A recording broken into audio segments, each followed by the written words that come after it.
ایک حدیث ہے جس کو پڑھ کے انسان بار بار سوچنے پہ مجبور ہو جاتا ہے کہ اس طرح بھی ہوتا ہے۔ حضرت انس بن مالک رضی اللہ تعالیٰ عنہ ارشاد فرماتے ہیں ہم سب حضور کی بارگاہ میں بیٹھے تھے، بخاری مسلم ہے، نبی پاک علیہ السلام تشریف فرما تھے، حضور کی عادت مبارکہ تھی جہاں موقع آیا حضور بیٹھ گئے، حضور زمین پہ جلوہ فراز تھے، صحابہ کرام نے سوال پوچھنے شروع کیے، یہ بھی بتائیں یہ بھی بتائیں، کچھ نوجوان تھے انہوں نے کچھ سوالات شروع کیے، انہوں نے بہت زیادہ سوالات کیے کثرت سے، تو حضرت انس بن مالک رضی اللہ تعالیٰ عنہ فرماتے ہیں بہت سوالات، جب زیادہ سوال ہو گئے نا اللہ کے رسول صلی اللہ علیہ وسلم اٹھ کے نا ممبر پہ بیٹھ گئے، فرمایا پوچھو جو تمہارا جی چاہتا ہے میں بتاؤں گا، پوچھو کرو سوال کرو۔ ایک شخص نے اٹھ کے عرض کی یا رسول اللہ میرا باپ کون ہے؟ فرمایا حذیفہ۔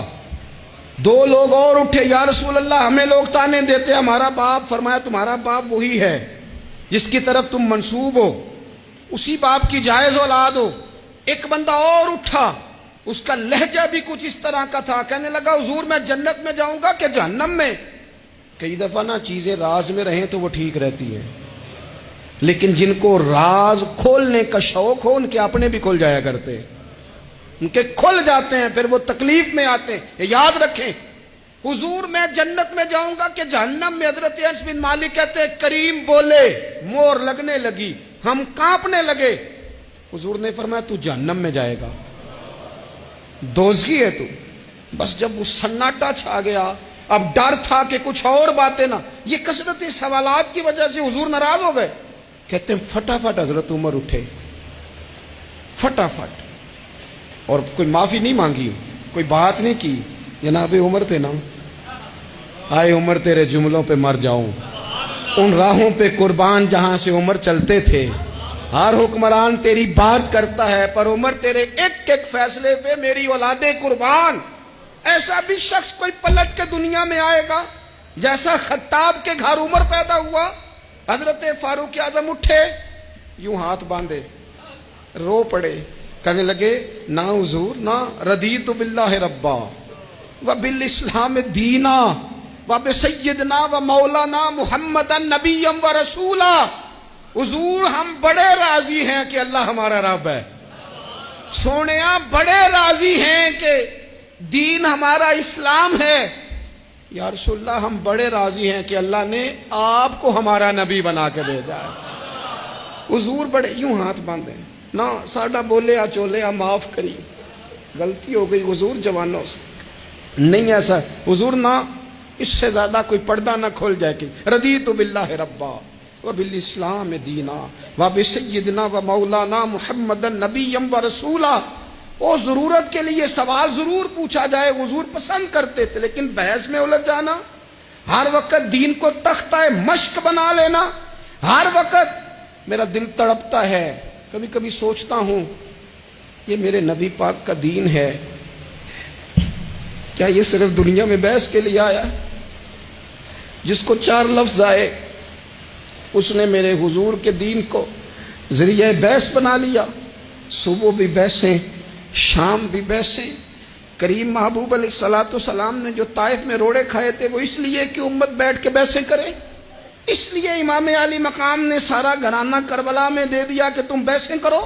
عمل کب کریں گے؟ کرو بحث، صبح بھی کرو، ہر بندہ کرے، مولوی بھی کرے، مفتی بھی کرے، مناظر بھی کرے، اور چلو علماء تو کبھی اعلاء کلمت الحق کے لیے کوئی گفتگو کر بھی لیں، ہر چوک چراہے میں بحث، ہر جگہ مناظرہ، خدا را بلا ضرورت تو چھوڑ دیں، بلا وجہ تو چھوڑ دیں، کبھی تو مان کر چلنے کا مزاج بنا لیں، کبھی تو قبول کر لیں۔ یا رسول اللہ رضیت باللہ ربا وبالاسلام دینا وبسیدنا ومولانا محمد نبی و رسولا۔ حضور بڑے راضی ہیں کہ اللہ ہمارا رب ہے، اسلام ہمارا دین ہے، آپ ہمارے نبی ہیں، حضور ہم بڑے ہی راضی ہیں، ہم پر کرم نوازی ہو جائے۔ تو حضور نے فرمایا عمر بیٹھ جا، اللہ تیرے اوپر رحم فرمائے، عمر بیٹھ جانا، رب تیرے اوپر رحم فرمائے۔ اور پھر فرمایا عمر یہ رب نے تجھے ہی توفیق دی ہے، یہ تجھے توفیق ملی ہے۔ تو اتنی زیادہ بحثیں، میں کبھی کبھی کچھ سوالوں کے جواب دینے کو جی نہیں نہ چاہتا، آپ جو سوال کر رہے ہیں وہ پتہ ہے حضور کے ایک عظیم صحابی کے بارے میں کر رہے ہیں، آپ ان پر بحث کرنا چاہتے ہیں، آپ ان کو تختہ مشق بنانا چاہتے ہیں؟ جی نہیں کرتا، وہ ہستی اونچی ہے، نہ بھائی نہ، دل نہیں مانتا، خیال نہیں پیدا ہوتا۔ ہم تو ان بزرگوں کے ماننے والے ہیں جو حضور کی ازواج کا اور چاروں بیٹیوں کا نام لیتے تھے تو وضو کر کے لیتے تھے، وہ تو باتیں کرتے تھے تو ڈر ڈر کے کرتے تھے، کہتے تھے توبہ توبہ توبہ۔ ہم کہاں اور وہ لوگ کہاں؟ لیکن آج ہر آدمی کو بحث کا شوق آیا ہے، ہر شخص ہے جو کہتا ہے مجھے بھی 3 باتیں آتی ہیں، میں بھی تھوڑا سا مفتی ہوں، میری بھی سن لو۔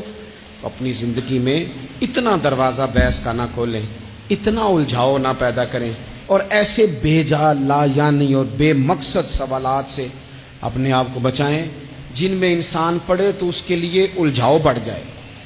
بعض سوالات ایسے بھی حضور سے کیے گئے کہ سرکار نے ان پر سخت ناراضگی کا اظہار فرمایا، فرمایا اس سوال کی کیا حاجت؟ تو میں آپ سے گزارش کروں گا سیکھنے کے لیے مسئلہ ضرور پوچھیں، سیکھنے کے لیے۔ اب بہت ساری ایسی چیزیں ہیں جن کا قبر میں ہم سے کوئی سوال نہیں ہوگا، لیکن صبح شام بحث ہوتی ہے اس پہ، ہمارا کوئی اس مسئلے میں لینا دینا نہیں، لیکن ہم بحث کرنے کو صبح و شام تیار ہیں۔